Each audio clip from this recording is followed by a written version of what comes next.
அன்வராஜா திமுக திமுக வந்தது நல்ல சாய்ஸ். ரொம்ப காலம் கடந்து வராருன்னு தான் நம்ம நினைக்க முடியும். ஏன்னா திமுக சித்தாந்தத்துக்கும் அன்வராஜாவுக்கும் அந்த சிறுபான்மையின மக்கள் இருக்காங்க பார்த்தீங்களா, அந்த மக்களுக்கு வந்து திமுக வந்து மிகப்பெரிய பக்கபலமாக இருக்குது. அன்வராஜா திமுக போனால் திமுக ஜெயிச்சிருமா? இல்லை, திமுகவுக்கும் ஒரு அறிகுறி இருக்குது, திமுகவுக்கும் ஒரு சப்போர்ட் இருக்குது, ஒரு செல்வாக இருக்குது. அன்வராஜாங்கிறது எம்ஜிஆர் காலத்தில் அவர் அமைச்சர் இருந்தது இல்லையா? ஜெயலலிதா காலத்தில் எம்ஜிஆர் காலத்தில் வந்து இருக்க அவர் கட்சியில். அவர் வந்து அதிமுக பிரிஞ்சு வந்தது தேர்தலுக்காக கிடையாது, அவங்க பிஜேபியோட சேர்ந்துருக்காங்கன்ட்டு அதுக்காக அவர் வந்தார். போன வாட்டி சட்டமன்ற எலெக்ஷனில் இருந்த கூட்டணி இந்த சட்டமன்ற எலெக்ஷனே இருந்தாங்க, அவங்க தான் கெளிப்பாங்க. அது மாட்டு கருத்தே கிடையாது. அது அவங்களுக்கும் தெரியும். அது யாருக்கு எதிர்த்தாப்புல நிற்கிற ஏடிஎம்கே தெரியும், எடப்பாடி பழனிசாமிக்கே தெரியும். அன்வராஜா வந்த விஷயம் என்பது வந்து பிஜேபி கூட்டணி பிடிக்கலன்னு சொல்லிட்டு தான் வந்திருக்காரு. அவர் மட்டும் இல்லை, அதுக்குள்ளே அதிருப்தி பழைய பெரிய தலைவர்கள்லாம் இருக்கிறாங்க. அதிருப்தியில் அவங்க வர்றதுக்கு வாய்ப்பு இருக்குது. ஆனால் இப்போது எலெக்ஷன் வர நேரத்தில் வந்து இப்போது எல்லாருமே மற்ற கட்சியில் இருக்கவங்களாம் வந்து திமுகவுக்கு வந்து இணைகிறாங்களே, இதை பற்றி நீங்கள் என்ன நினைக்கிறீங்க? இதை நம்ம எப்படி எடுத்துக்கலாம்? அது வந்து திமுக தனி மெசாட்டிங்கிறாப்புல. திமுக தனி மெசாட் இன்னொருத்த கட்சி போய் ஏடிஎம்லேருந்து போனோன்னே ஜெயிச்சிட முடியுமா? அது திமுக இன்றைக்கி தமிழ்நாட்டில் பொறுத்தவரையில் திமுக அதிமுக திமுக தான். என்ன தான் தலை நின்றாலும் மற்ற கட்சியில் வர முடியாது. இன்றைக்கி அது ஜெயலலிதா பில்ல காங்கிரஸ் ஏடிஎம்கே கூட்டி இருந்துச்சு. காங்கிரஸ் 62 சீட்டு வந்துச்சு.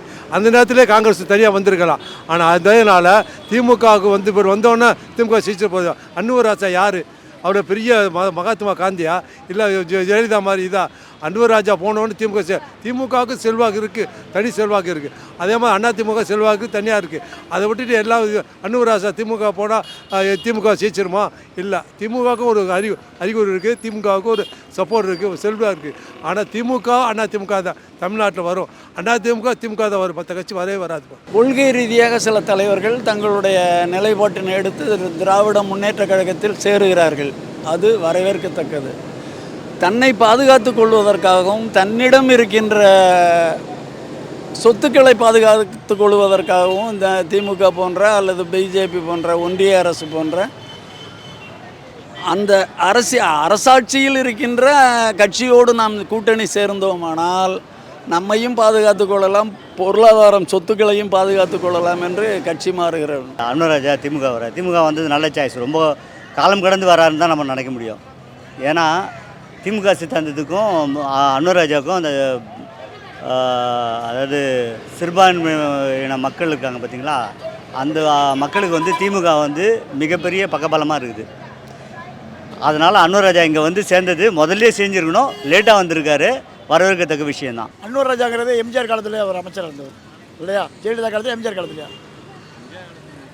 வந்து இருக்க அவர் கட்சியில். அவர் வந்து அதிமுக பிரிஞ்சு வந்தது வந்து காரணம் வந்து தேர்தலுக்காக கிடையாது. அதிமுக பிரிஞ்சு வந்தது தேர்தலுக்காக கிடையாது, அவங்க பிஜேபியோட சேர்ந்துருக்காங்கன்ட்டு அதுக்காக அவர் வந்தார். உண்மையா அதுதான் அதோடைய டாபிக்கு. அவர் பல காலம் இதுக்கு முன்ன ஒருக்காக போனார் பிரிஞ்சு. பிஜேபியிட்டேருந்து இவங்க பிரிஞ்சுட்டேன்னு சொன்னாங்க. பிஜேபியோட ஒட்டுநிலை உறவு இல்லைனாங்க. அப்போ திருப்பி அதில் சேர்ந்தார், வந்து மறுபடியும் லெட்டர் கொடுத்து இப்போ மறுபடியும் நான் சேர்ந்துட்டேங்கிறாங்க. இவர் எடப்பாடி என்ன சொல்கிறாரு? தனி மந்திரி சபைங்கிறாரு, அவர் கூட்டணி மந்திரி சபைங்கிறாரு. இதுலேயே அந்த கன்ஃபியூஷன் ஆகிட்டான், வேணாம் அப்படின்னு சொல்லிட்டு மறுபடியும் வந்து இங்கே சேர்ந்துட்டான். அந்த கட்சியில் அவர் சொல் பேச்சை கேட்கறதுக்கு ஆள் கிடையாதுங்க. ஏடிஎம்கில் வந்து மூத்த தலைவர், அவர் ஒரு மூத்த தலைவர். ஜெயலலிதா பீரியடில் வந்து அவர் எம்எல்ஏ இருந்தவர். அவரோட பேச்சை கேட்குறதுக்கு உள்ளே வந்து ஆள் இல்லை. அதனால் அவர் பார்த்தார், சொல்லி பார்த்தாரு, இது வேணாம், இது சரியில்லைன்னு, இந்த ரூட்டு சரியில்லைன்னு சொன்னார். கேட்கல. அவர் சரி நமக்கு ஒரு சேஃப்டியை தேடின்னு சொல்லிட்டு அவர் டிஎம்கேல வந்து சேர்ந்துருக்காரு. அது ஒரு பெரிய விஷயம் கிடையாது. திமுகவில் வந்து இப்போது அடித்தள மக்களை வந்து கவர் பண்ணி வச்சுருக்காங்க. ஓரளவு நல்லாவும் செயல்பட்டு வருது. வேலை வாய்ப்புகள் கொஞ்சம் மக்கள்கிட்ட கொஞ்சம் வேலை வாய்ப்பு இப்போ கொஞ்சம் அப்படியே வந்துக்கிட்டே இருக்குது. அதனால் ஓரளவு மக்கள் மேலே கொஞ்சம் நம்பிக்கை. அதாவது நான் முதல்வன் திட்டம், மகளிர் சுய உதவி, இந்த மாதிரி சில திட்டங்கள் போடுறதுனால ஓரளவு கொஞ்சம் இது இருக்குது. அதனால் மக்கள் திமுக மேலே மக்களுக்கு கொஞ்சம் ஒரு நல்ல அபிப்பிராயம் இருந்துக்கிட்டு இருக்கு. இந்த நேரத்தில் வந்து யார் அன்வராஜா சார் வந்திருக்காருன்னா அவர் நல்ல திறமையாக உள்ளவர். ராம்நாட்டில் எம்பியாக இருந்தார், ரெண்டு முறை எம்பியாக இருந்தவர், நல்ல திறமையாக உள்ளவர். அவருக்கு இந்த நேரத்தில் மக்கள் எந்த பக்கம் இதாகிறாங்களோ என்று பார்க்கலாம். தேர்தல் இருக்கும்போது எதிர்கட்சியிலேருந்து ஆளுங்கட்சிக்கு வர்றது இயல்பு. ஆனால் அன்வர் ராஜா வந்த விஷயம் என்பது வந்து பிஜேபி கூட்டணி பிடிக்கலன்னு சொல்லிட்டு தான் வந்திருக்காரு.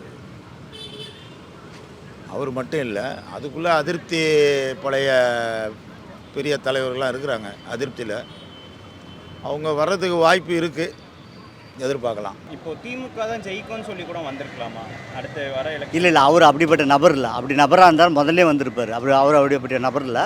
அன்வர் ராஜா மிகச்சிறந்த நாடாளுமன்றவாதி வேறு.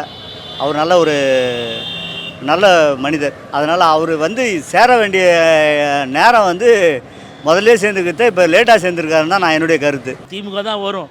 இந்த கூட்டணி மட்டும் சிதறாமல் இருந்தால் திமுகவை அடிச்சிக்க முடியாது. அவங்க 1000 கட்சி சேர்ந்தாலும் சரி, இந்த கூட்டணி என்ன ஒரு கணக்கு, சின்ன கணக்கு தான்.